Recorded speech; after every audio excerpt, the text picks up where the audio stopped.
There is a time in every person's life when drinking water is deadly. Even as much as a few ounces is enough to kill.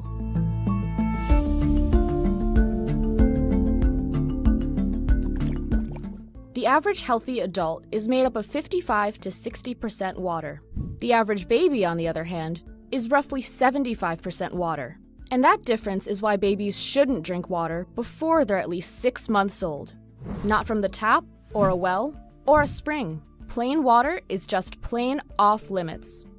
You see, everyone's kidneys have a limit to how much water they can handle. Break that limit, and the excess water will back up into your bloodstream, where it dilutes the salt, or sodium, in your blood. Once your blood dips below 0.4 ounces of sodium per gallon, you're at risk of a condition called hyponatremia. It happens when your cells try to return sodium levels to normal by absorbing the extra water and swell up like a water balloon in the process, causing complications like confusion, vomiting, and muscle spasms.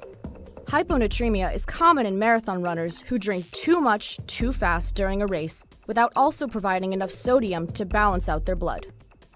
And if you keep drinking, that excess water will eventually reach the cells in your brain. By this point, you have a dangerous case of water intoxication, which affects roughly 200,000 Americans each year. It occurs when your brain cells swell, which builds up pressure inside your skull that can lead to seizures, brain damage, and in severe cases, death. But don't worry, dying from water intoxication is extremely hard for a fully grown human. An adult would have to drink 2.5 to 5 gallons every few hours to reach that point. But for newborns, it's a different story. Their kidneys are about half the size of an adult's, so they can't hold much water to begin with, and it takes just a few ounces to cause problems. On top of that, their kidneys aren't developed enough yet to properly filter water, so any water that enters their body ends up in the circulatory system, where it dilutes their blood and increases their water content by 7 to 8%. But it's not just drinking straight H2O that poses a threat. In fact, most cases of water intoxication in infants don't even involve a glass of water.